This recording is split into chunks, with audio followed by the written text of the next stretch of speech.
para los que creen que no hay nada que hacer en Guatemala, es cierto, ¿no? 4 grados norte es increíble la vida que tiene de día y de noche. Así que me parece una buena sugerencia ir a Exploraguate GT.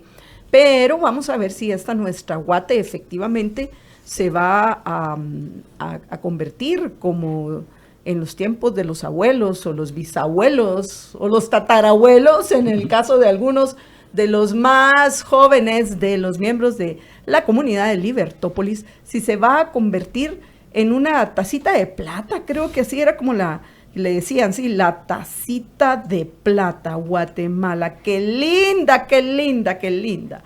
A raíz de que entre ya en vigencia el acuerdo gubernativo 164-2021, que de por sí nos indica qué tan difícil ha sido que entre en vigencia. Imagínense, lo venimos acarreando desde el 2021. O sea, esta no es una creación del movimiento Semilla, más aún es de tiempos de Alejandro Yamatei, pero es de uno de esos proyectos que parece que les han motivado a llevarlos adelante al gobierno actual.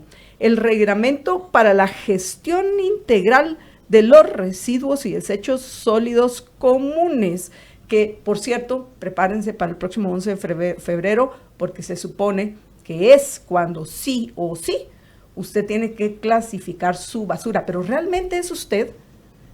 ¿Qué va a pasar? ¿Quién es realmente quien tiene que clasificar?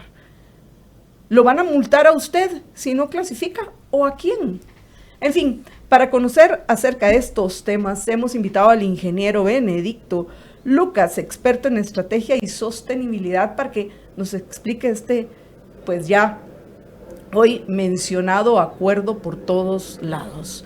Benedicto, buenas tardes y bienvenido a Libertópolis al mediodía. Siempre es un gusto acompañarlos, Marta Yolanda, Jorge y a toda la audiencia. Yo me siento muy contento, muy cómodo de estar acá con ustedes y su audiencia.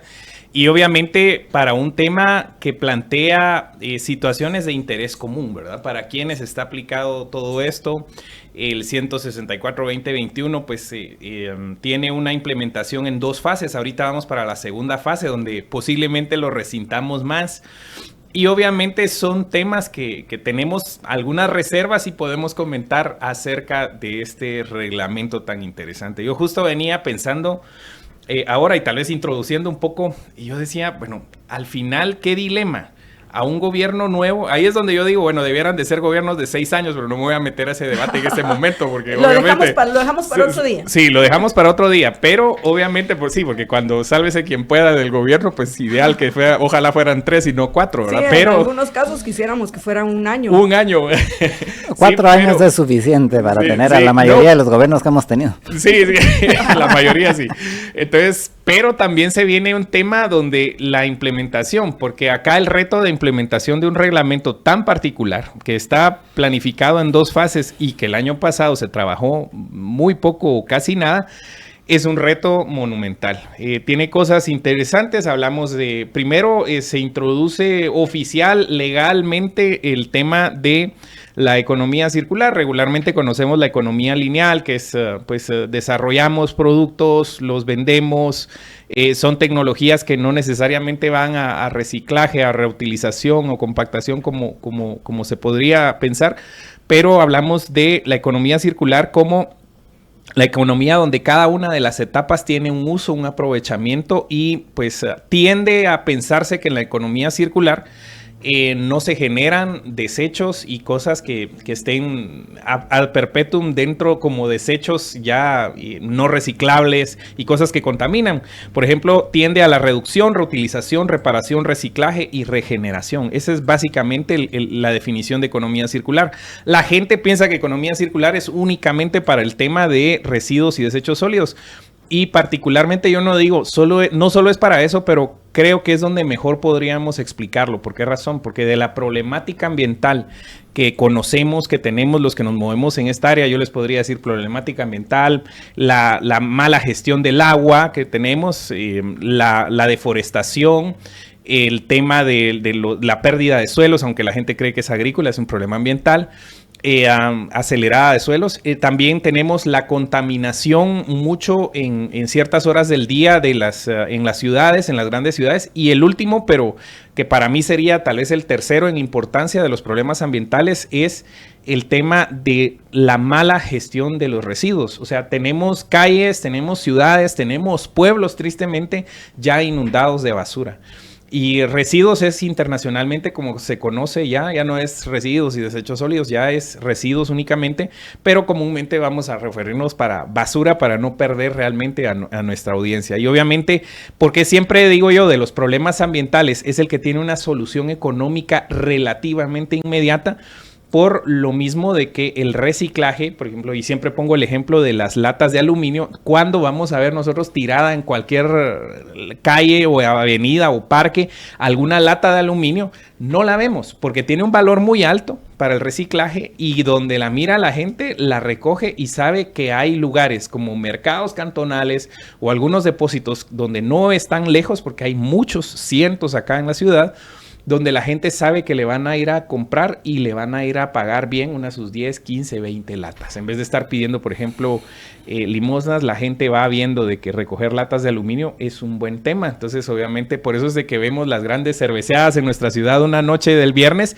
El sábado no amanece ninguna lata de aluminio. Y no hay necesidad de andarla tirando en la basura, aunque la gente tírela en la basura porque obviamente tiene un valor muy alto y se va a los vertederos porque no tenemos rellenos sanitarios y es ahí donde cobra un valor. Y esa es la dinámica que puede tener toda la basura en términos generales. Entonces, que se le da un valor, que se le agrega un valor, pero así para las latas de aluminio se desarrolló un modelo económico, se va desarrollando un modelo económico para cada uno de los residuos, pero se le empieza explicando a la gente que esa es la dinámica. O sea, eso sí genera resultados inmediatos económicos, dinamiza pequeñas economías, medianas economías, y obviamente podemos hacer algunos ajustes dentro de la normativa que sí sean efectivos para poder solventar estos temas, que es un problema ambiental al final de cuentas. Que es lo que hemos dicho aquí en muchas ocasiones, que todo lo que tiene por el momento un valor económico se recicla aquí en Guatemala. Todo, sí. O sea, lo tiramos todo junto, no importa, igual siempre va a haber alguien, o sea, y uno lo ve en los camiones de basura, que lo primero que hacen es precisamente los separadores, separarlo porque tiene un valor económico, como bien lo decías, las latas, todos los plásticos, bueno, la mayoría de los plásticos y varios otros componentes, el vidrio, y todo eso se clasifica y llega hasta el lugar donde puede ser reciclado. Entonces lo que hay que buscar es precisamente eso de cómo optimizar ese valor económico de la basura, porque como bien lo dijiste, básicamente todo lo que se va a la basura tiene un valor económico si es que están bien puestos los incentivos. Sí, los incentivos para eso funcionan y debieran de funcionar. Así como se ha creado un modelo económico, particularmente, vuelvo al tema del aluminio, se puede muy fácilmente con expertos temáticos y ahí es donde yo vería muy válidas las alianzas. Bueno, si les cuesta mucho una alianza interministerial con Mineco, pues obviamente se trae a los economistas adecuados, especializados en este tipo de economía circular o de temas ya experiencia puntual de residuos, manejo de basura. Se puede trabajar muy hábilmente desde el Estado si se tuviera esa dinámica y obviamente creo que no se empezaría mal el camino, porque muchas veces lo que cuestiona ahorita la gente es la capacidad que tenemos para la entrada de esta segunda fase del reglamento que ya está vigente de hace algunos años. Con el tema, la primera fase incluía, bueno, aquí la primera fase es la separación desde la casa de lo orgánico y no orgánico. No voy a decir si nosotros en nuestra casa o yo en mi propia casa hago la separación, porque obviamente ahí vienen mil cosas atrás, ¿verdad? Pero ahorita ya viene el tema de lo orgánico, lo inorgánico reciclable y lo inorgánico no reciclable. Esas son las 3 separaciones, y también ya viene ya una rigurosidad para el acomodamiento, el equipamiento ya más específico de los camiones, y ya vienen una serie de normas, pero eso es puntualmente. ¿Y sobre quiénes aplica? Sobre los que están a cargo de la colecta de estos residuos en las casas, en los edificios, en los centros comerciales. Y obviamente por ahí viene y empieza a moverse todo eso. ¿Dónde caerían las multas? Si los encargados de todo esto son las MUNIs, al final de cuentas viene sobre las MUNIs. Entonces, hay algo bastante particular, porque ya las multas de 10 a 40 salarios mínimos, de 1 a 40 salarios mínimos, van a recaer definitivamente sobre la MUNI si la MUNI no va a monitorear eso. No imaginemos Guatemala, porque nos imaginamos un caos. Una ciudad entre no tan mediana, no tan pequeña, entre pequeña y mediana. De hecho, ya habría un caos, porque no todas las municipalidades de ese tamaño, que podrían ser la mayoría acá en Guatemala, están preparados, porque el juzgado de asuntos municipales tendría que hacerlo, y resulta ser que las multas van a parar a un fondo privativo del Ministerio de Ambiente. Entonces, se le resta muchos temas a la MUNI, y alguien me dirá, ¿pero la MUNI es la responsable? Sí, pero hay una corresponsabilidad, porque el Estado ha estado desordenado por mucho tiempo. Entonces, ordenarlo requiere mucha agilidad, y yo la verdad es de que espero que al momento no hay luces de que vaya a haber algún cambio en la entrada en vigencia de esta segunda etapa y final del reglamento, que haya mucha congruencia y mucha capacitación. Si se mete el tema de capacitación y formación, que desde los mismos ministerios, no hablo solo del Ministerio de Ambiente, desde todos los ministerios, haya una capacitación y formación integral de los cuadros, vamos a tener más idea de cómo entrarle. Y obviamente la idea no de castigo y multa, sino que la idea de metamos las cuñas que hay que meter y apretemos donde hay que apretar, pero obviamente informemos, advirtamos, formemos, porque esto para mí es una oportunidad de oro para que el gobierno pueda decir, miren, vamos a hacer el problema ambiental, la resolución del problema ambiental de la basura en las ciudades, una solución económica. Vamos a abrir el tema un poco cerrado, bastante cerrado diría yo, que se tiene acá en la municipalidad de Guatemala, con el tema de la zona 3, porque ahí se maneja mucho dinero, hay muchos rumores de que hay un estado paralelo ahí que nace, crece y muere gente ahí que no se registra en todos los registros que todos estamos, pero obviamente no deja de tener razón por el movimiento económico que se tiene, pero como ese movimiento económico no es de tantas personas, no es un movimiento económico efectivo que surta efectos para limpiar y para que eso tenga un reciclaje, tenga un reuso, tenga una compactación, y se vuelve a cambio un foco de contaminación. Entonces es una dinámica bastante interesante que hay que abordarlo con un pensamiento de modelos financieros, y creo que debe haber un impulso económico bastante importante e información, porque la población tiene que saber que uno se puede ganar buenos recursos ahí. Es interesante, pensaba mientras te escuchaba, y esto no quiere decir que en Guatemala no hayan problemas de basura, porque la gente es irresponsable. Se les olvida que tu basura es tu problema, llévate tu basura. Así es. Por ejemplo, yo en varias ocasiones, acá los días lunes, he compartido fotos, y ahorita ya me aburrí de estar haciéndolo, fotos de cómo queda la Avenida de las Américas un domingo después de Pasos y Pedales. Basureros donde por lo menos la gente intenta tirar la basura. El problema es que ni con basureros colabora la municipalidad.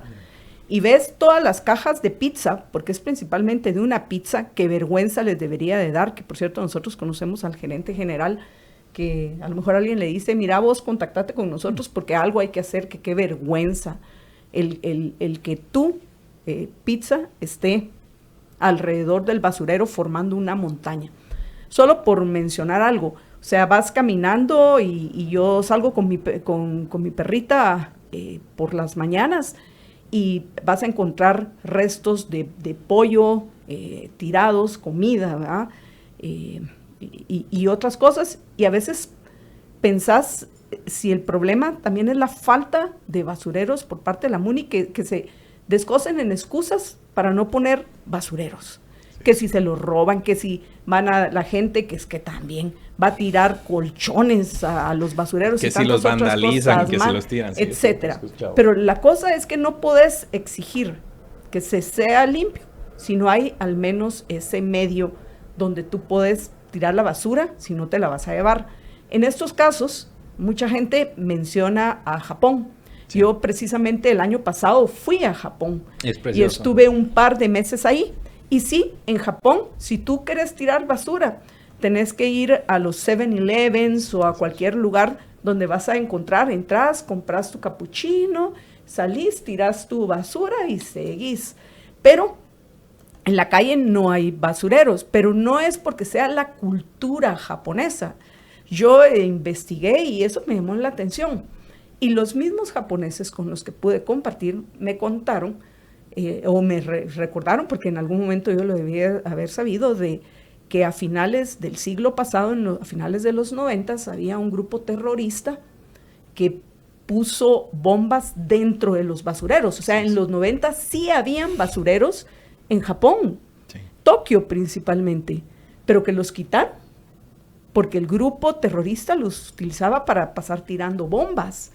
Entonces los japoneses, que son en cierta forma la mayoría de ellos sumisos, pues terminaron, aceptando, ya no hay basureros, se llevan la basura y no la tiran en las calles.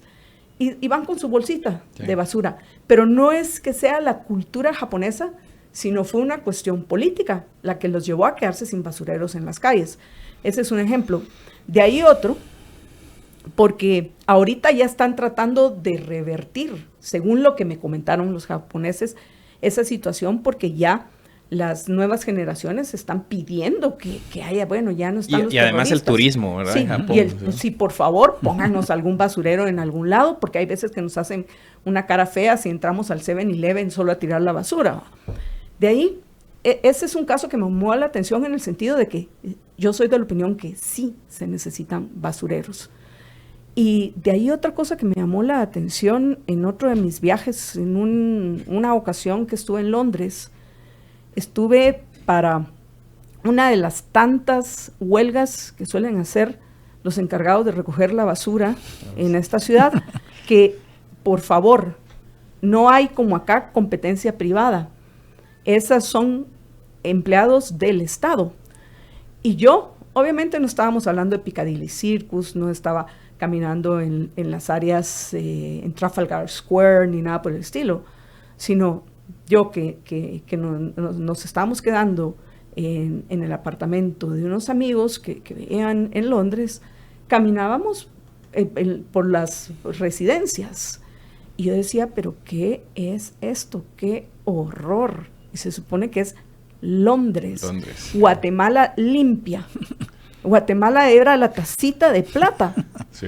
Al lado de Londres.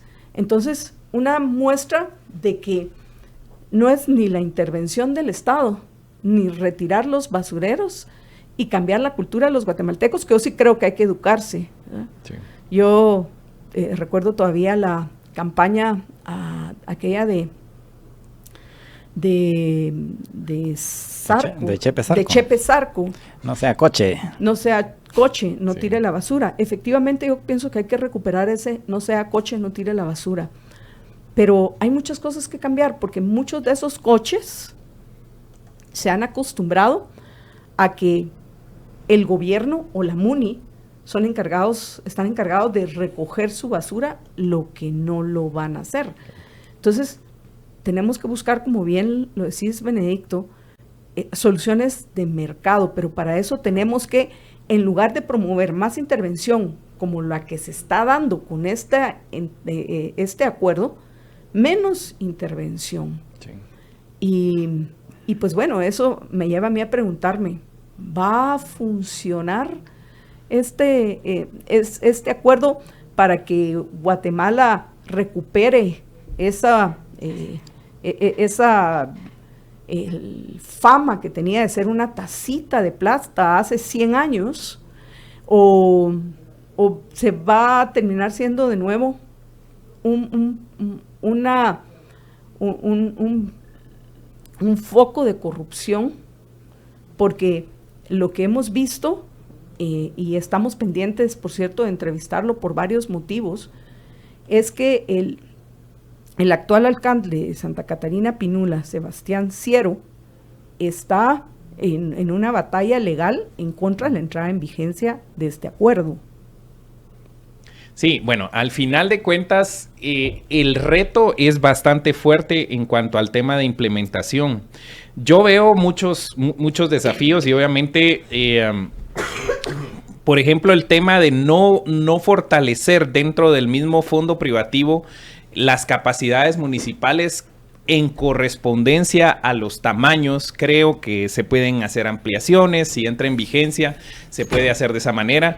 No sé si al final de cuentas, si se logra entrar en vigencia esta segunda etapa, el Ministerio de Ambiente va a hacer lo que tal vez se pudo haber hecho hace 2 o 3 años o todavía el año pasado, de entrar a un trabajo más sostenido con las municipalidades, especialmente segmentar las municipalidades. O sea, se puede hablar con las grandes ciudades de Guatemala, que pues obviamente principalmente hacen el cinturón metropolitano acá, o alguna otra todavía fuera de acá del departamento de Guatemala, y luego con las demás y luego con las pequeñitas. Creo que se puede empezar por las municipalidades pequeñitas, pues, o sea, las que tienen menos, y se puede empezar a implementar ahí, pero con un acompañamiento específico. Yo estoy creyendo, y eso es un tema de que yo incluso lo he dicho en otros espacios, de repente el ministerio en este momento podría enfocarse puntualmente, principalmente en la implementación de esto, y va a ser muy bien recordado, porque de repente puede haber alguna efectividad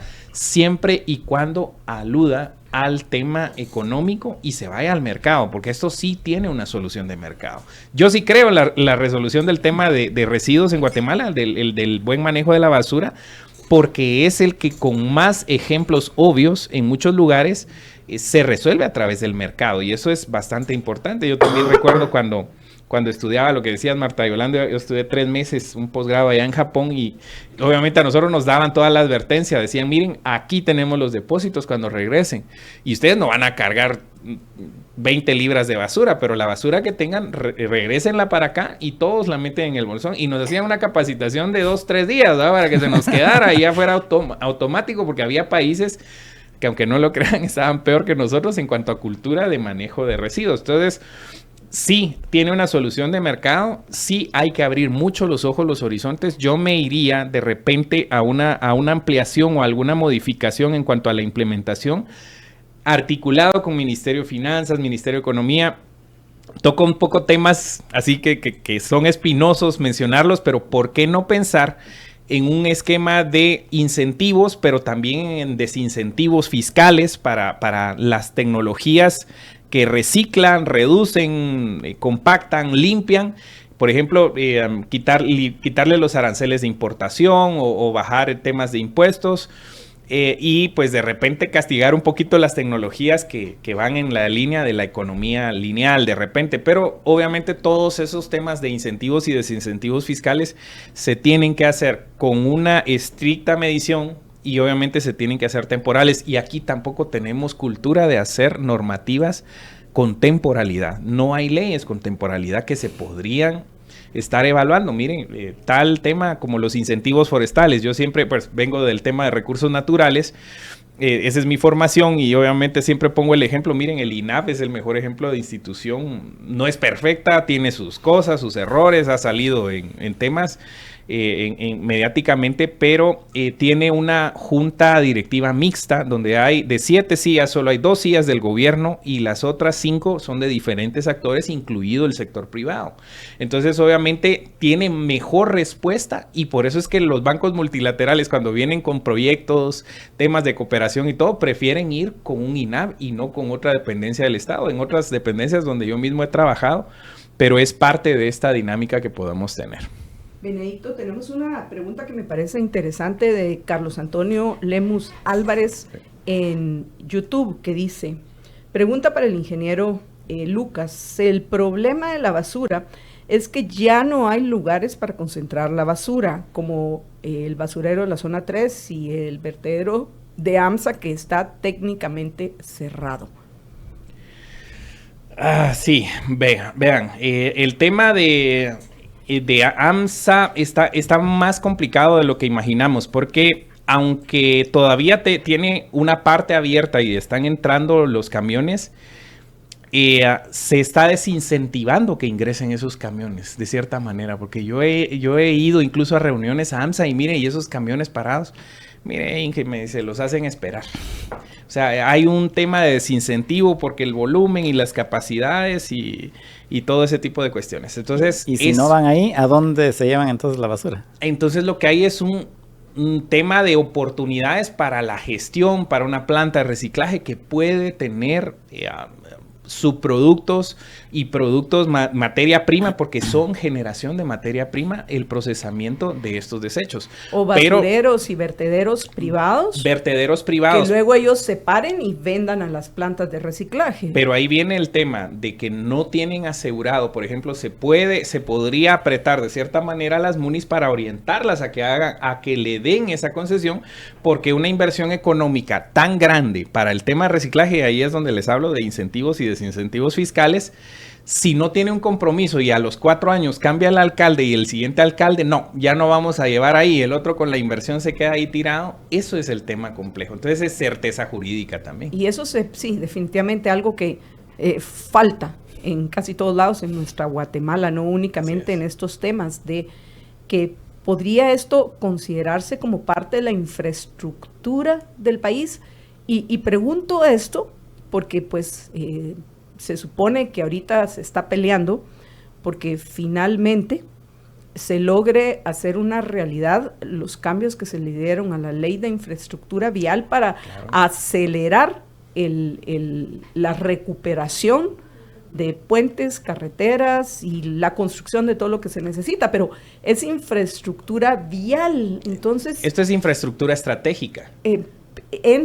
¿Podría entrar ahí o sería dentro de algún otro proyecto, ya sea de ANADIE puede ser un tema por de alianza público-privada. Es ANADIE, porque a nadie parece que le interesa, sí. Pero bueno. No, a nadie le ayuda necesariamente, por eso le quieren hacer las modificaciones a la ley de ANADIE, pero miren. Sí, no le conviene ni el nombre. El tema de las plantas recicladoras es de que hay plantas de diferentes dimensiones y compactas. Si se tiene una política pública orientada a este tema, pero con un enfoque económico, vuelvo al tema, se puede hacer mucho, porque de repente no todos, miren, vamos a incentivar esto y todos a lo loco, y estos traen un lote de tal tamaño, estos traen un lote de mega plantas y una serie de cuestiones, y no se trata de eso, se trata de orientar de buena manera, mire, con tales y tales y tales características, recibimos plantas de tales y tales y tales características, pero tampoco haciendo exclusión de nuevas tecnologías que puedan venir. Por eso es que tiene que ser gente especializada y tenemos que tener certificaciones internacionales para eso. Entonces, obviamente, lo que hay un desincentivo en vertederos, por ejemplo, como el de AMSA, obviamente lo que les estoy diciendo no es oficial, es lo que hemos notado ahí por ahí en algunos análisis e investigaciones que reciben dosificado. Entonces, eso genera un desincentivo, porque obviamente los camioneros tienen que ir a ver qué hacen, y obviamente también tener basureros clandestinos, no se puede decir, es culpa de la MUNI, no, o sea, hay quien tiene la política, la autoridad en la política pública, que es Ministerio de Ambiente y Ministerio de Salud Pública y Asistencia Social, pero también las MUNIs tienen una corresponsabilidad. Entonces, se debe de abordar con mucha sensatez, y sí, considero que es el tema de problemática ambiental que mejor solución podría tener a través del mercado. ¿Y no hay una forma de no depender de las municipalidades? Porque lo que argumentabas hace un momentito es, bueno, ¿qué pasa si alguien pone una gran planta y después viene la MUNI y le dice, pues ya no le mando la basura a usted? ¿Hay alguna forma de no depender de la municipalidad? Por ejemplo, en este caso, pues los que recogen la basura así en los hogares, en las casas, en los condominios, son empresas privadas que lo llevan a vertederos de la municipalidad, pero podría yo poner una planta y decirle a estos, bueno, les pago, yo no sé, 100 quetzales, 1000 quetzales, lo que sea, por cada camión que me traigan, y no depender necesariamente de que la municipalidad me diga si puedo o no puedo hacer mi negocio. Definitivamente, es que eso es lo que se tiene que hacer. Yo les puedo asegurar que ninguna MUNI, si mira con sensatez sus capacidades, va a querer un tema de ese tipo, porque al principio no va a ser necesariamente un negocio. Y obviamente para generar, o sea, para que se desarrolle como un negocio sostenible y sano en el tiempo, no puede estar como un tema necesariamente municipal. O sea, las empresas municipales no todas tienen éxito, y las que tienen éxito es porque hacen buenas alianzas. Yo creo que sí es un proyecto donde se puede considerar alianzas público-privadas. Y Benedicto, ya, bueno, tenemos que ir terminando en unos minutos esta conversación, pero el próximo 11 entra en vigencia. ¿Qué cambia? O sea, que para la mayoría de nuestra audiencia son ciudadanos como Jorge, como yo, que ni estamos en el negocio de la recolección de basura, ni el negocio del reciclaje, ni formamos parte de alguna municipalidad. Para nosotros, ¿qué cambia? ¿Qué es lo que tenemos que hacer? De entrada ya sabemos que nosotros no vamos a ser multados. Eso significaría que, me imagino que el que quiera podrá seguir haciendo las cosas como las que la está haciendo, y el problema ya va a ser de quien le recoja la basura o de la municipalidad. Pero si queremos ser parte de este proceso para que pueda de alguna forma mejorar, aunque no sea la propuesta ideal, porque no creo que definitivamente este acuerdo sea lo que realmente necesitamos para que cambie el manejo de la, voy a decir como normalmente se le dice, de la basura en nuestro país, aunque ya quedamos que no es basura, puede ser algo utilizable, y debemos dejar de verlo como basura, ¿no? Sí. Sino de verlo como algo que nos puede generar materias primas. A nosotros, una materia prima, sí. A nosotros o a otros les puede generar un ingreso para que, en lugar de meterse a alguna pandilla para ver cómo se ganan la vida, o dedicarse a pedir limosna, se dediquen a algo productivo. ¿Okay? Entonces, ¿qué se supone que es la obligación, entre comillas, que tenemos los ciudadanos? Miren, nosotros como ciudadanos comunes estamos sujetos únicamente a ver qué nos dicen nuestros colectores. El que nos colecta la basura, que le pagamos puntualmente, mensualmente, porque yo tengo, por ejemplo, en la colonia donde yo vivo, una señora pues está el mismo día, un día antes de que termine el mes, el día que termina el mes o al día siguiente, el primer día hábil, está recogiendo la cota. Si ellos no nos pasan la información, nosotros como ciudadanos, ¿qué más podemos hacer? Al final de cuentas, esperar todo eso, porque nos hemos metido directamente a ese sistema. A menos, y entonces, o por lo menos preguntarles, miren, ¿y ustedes quieren separado? No.